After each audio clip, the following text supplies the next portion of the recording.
Okay, all right, and everyone, welcome on, and thank you so much for being here. Hope you're feeling good.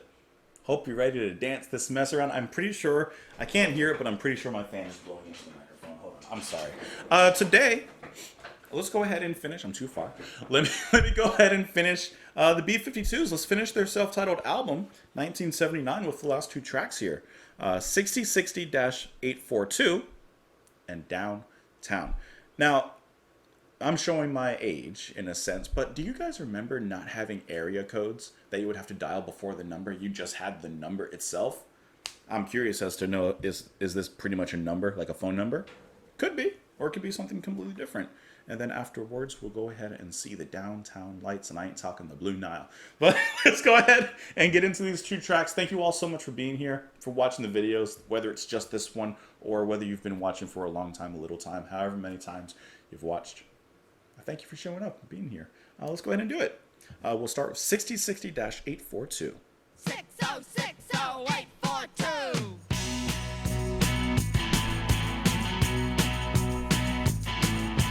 Tina went to the ladies' room, saw written on the wall. If you'd like a very nice time, just give this number a call. Okay.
6060842. I've been trying all day,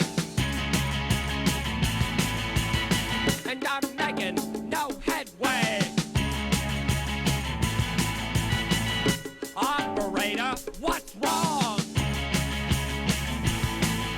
I dial stupid number all day long. Operator says your number's been disconnected. Your number's been disconnected. Your number's been disconnected. Your number's been disconnected.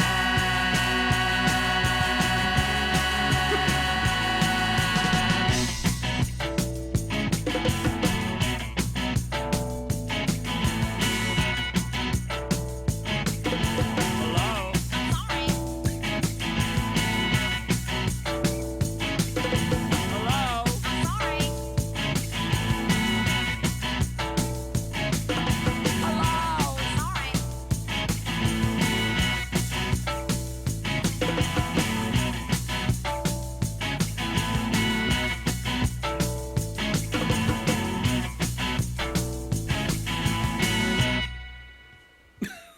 Wrong number. The number's been disconnected. Okay, so the song began in a way like the first half of the song. Honestly, I was feeling it was kind of filler. Honestly, it felt like B-52's by numbers at this particular point in the album. I'm like, okay, we've heard this before. It's fun, no doubt. I like the formula, but we've heard this formula before. But then I like how they break it up about halfway through, especially with the bongos that are brought in, the music stops, and we're trying to just make this phone call. This oh so important phone call, just trying to find a little bit of love. But I really like how the spaces are, of course, left for the like little solo on the bongos, and then throughout that you have, I don't know if it's going to be the guitar or keys. I'm not exactly sure, to be honest, but I'm pretty sure it's guitar. And I think later on, correct me if I'm wrong, because I constantly am, you may have some pinch harmonics on the guitar. I'm not 100% sure, because sometimes it sounds a little bit also like keys of some sort. but I want to say I'm leaning closer to guitar in that one. But as the song goes on, and even though it's a short one, I mean it's only 2 minutes and 50 seconds. I think it's actually the perfect length because, like I said, the first half I was like, it's fine. But then as it went on, I'm like, okay, it's a little bit more engaging, especially with the lyrics and the story that's going on. Which let's just read some of it really quick. Tina went to the ladies' room, saw written on the wall, "If you'd like a very nice time, just give this number a call." It was 6060-842. I'm waiting for you.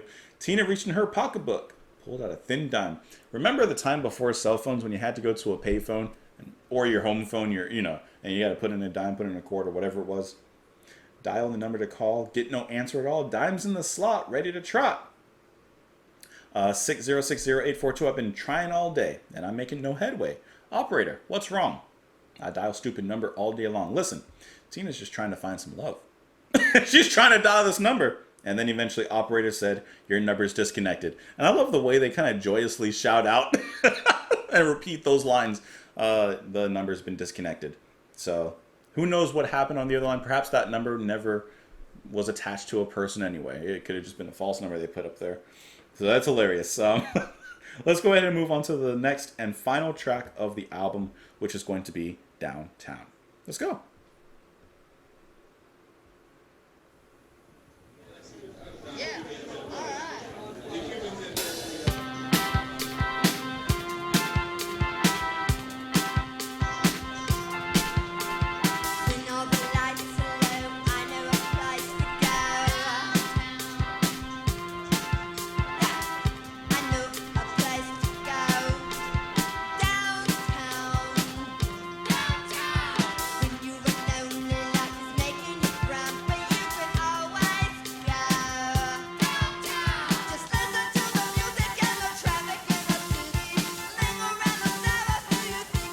It sounds really familiar.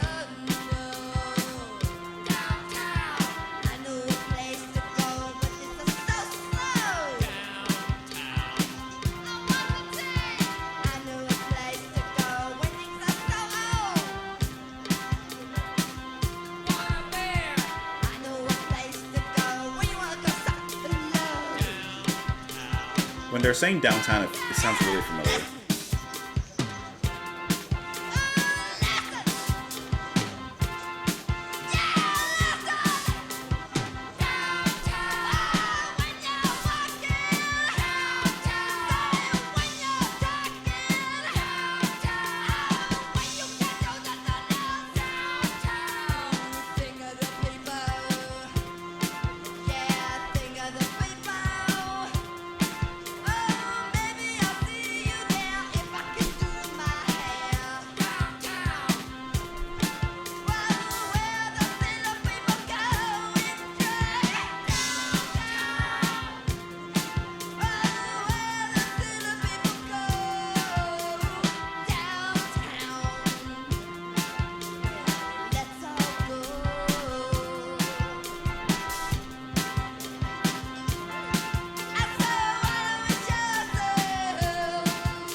When they were repeating downtown, it sounded really like familiar to me. Like I've heard that part before, but I haven't heard this song before. I can tell you that much for sure.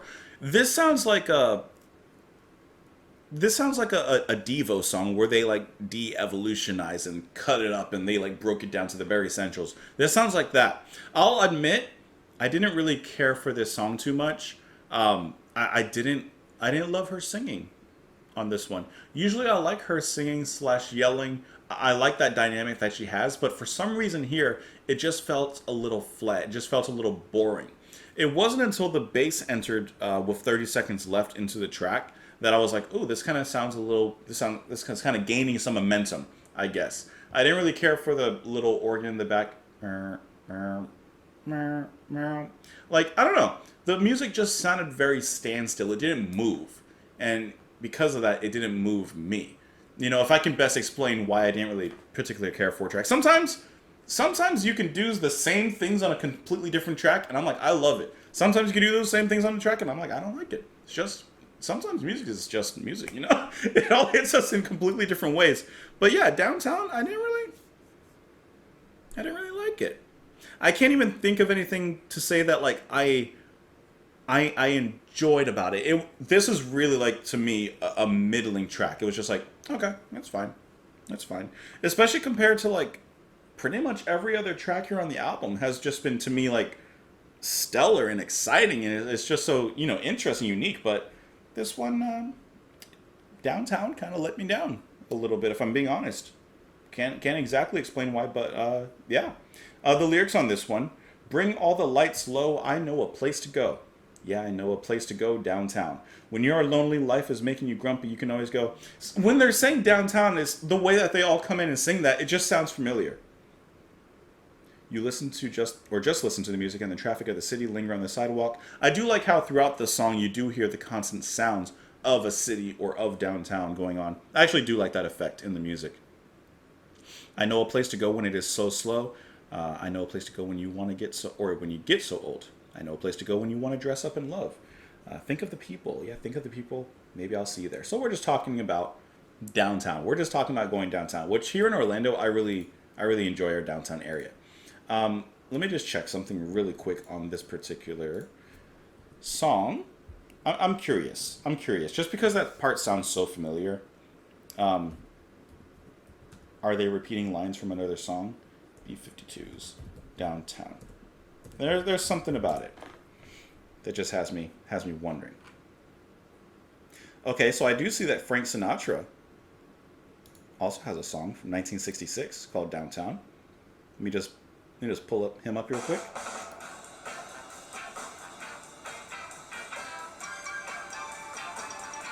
Kind of sounds familiar.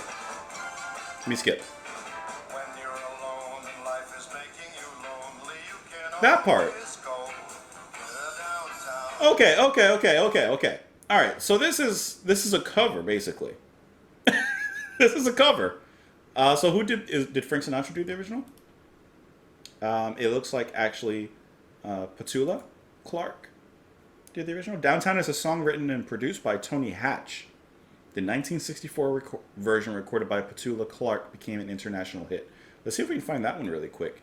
Just to do a really quick comparison with this one. Because obviously the Frank Sinatra version is going to have that big band kind of swing, you know, that standards kind of swing. Petula, I'm hoping I'm pronouncing her name right. Petula Clark. There you go. I hear the melody now. Let me skip a little bit. Yeah. Okay. Okay. And I mean, especially compared to this.